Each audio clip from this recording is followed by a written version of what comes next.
Welcome to Shailu's cooking. Climate చల్లగా ఉన్నప్పుడు, cold అయినప్పుడు, లేదంటే ఒక్కొక్కసారి మనకి పప్పు ఎప్పుడు కర్రీస్ బోర్ కొట్టినప్పుడు ఇట్లా గార్లిక్ రైస్ చేసుకోండి. సూపర్గా ఉంటుంది. 5 మినిట్స్లో అయిపోతుంది చేసుకోవడము. ఇది చేసుకునే విధానం చూపిస్తాను. ఇప్పుడు చూడండి. ఇక్కడ వీడియోలో చూపిస్తున్నా కదా, ఇంత కప్పు రైస్తో మీకు గార్లిక్ రైస్ తయారు చేయడం చూపిస్తాను. మనం తీసుకునే రైస్కి ఇక్కడ ఒక 15 వరకు వెల్లిపాయలు అయితే సరిపోతాయి. తర్వాత కొంచెం ఉప్పు, ఇంకా మన టేస్ట్కి తగినంత కారం పొడి వేసుకోవాలి. ఇంకా తర్వాత మంచిగా డైజెస్ట్ అవ్వడానికి జీరా పౌడర్ వేస్తున్నా, ఇంకా కొద్దిగా పసుపు. మీ దగ్గర జీరా పౌడర్ లేదనుకోండి, జీలకర్ర వేసి దంచేసుకోండి ఇందులోనే. ఇంకా తర్వాత మీకు మసాలా ఫ్లేవర్స్ ఇష్టం ఉన్న వాళ్ళు ధనియా పౌడర్ వేసుకోండి. మా ఇంట్లో అయితే ఈ గార్లిక్ రైస్కి కొంచెం ధనియా పౌడర్ వద్దంటారు. అట్లా మీ టేస్ట్కి తగ్గట్టుగా మీరు వేసుకోవాలంటే వేసుకోండి. తర్వాత ఇక్కడ చూస్తున్నారు కదా, కొంచెం కచ్చా పచ్చగా దంచుకున్న ఈ దంచుకున్నది పక్కకు పెట్టేసి ఒక బాండీలో ఒక 2 టేబుల్ స్పూన్స్ వరకు ఆయిల్ వేసుకోవాలి. ఇంకా తర్వాత దీంట్లోకి ఆవాలు, ఇంకా కొంచెం జీలకర్ర వేస్తున్నాయి, ఎందుకంటే ఆల్రెడీ జీలకర్ర పౌడర్ వేసుకున్నాం కదా. ఇంకా తర్వాత ఎండుమిరపకాయ, ఇంకా అంటే ఆల్రెడీ మనం కారం పొడి వేసుకున్నాం కానీ ఎండుమిరపకాయ కూడా వేసుకుంటే పోపులో ఫ్లేవర్ బాగుంటుంది.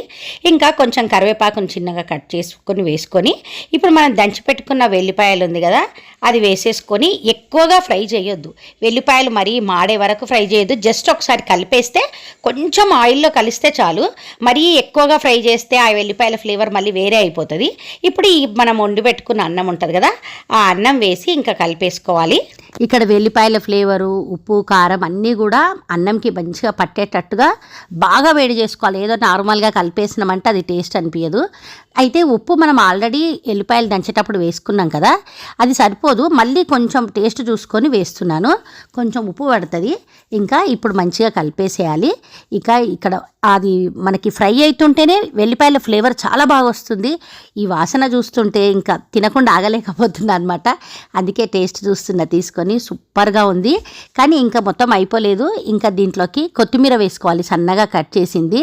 కొత్తిమీర వేసుకుంటే బాగుంటుంది.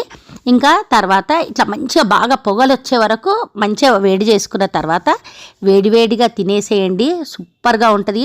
కోల్డ్ అట్లాంటిది అయినప్పుడైతే ఇంకా చాలా బాగా అనిపిస్తుంది ఇట్లాంటి గార్లిక్ రైస్. ఇట్లా తింటుంటే అక్కడక్కడ చిన్న చిన్న వెల్లిపాయ ముక్కలు వస్తే ఇంకా బాగా అనిపిస్తుంది.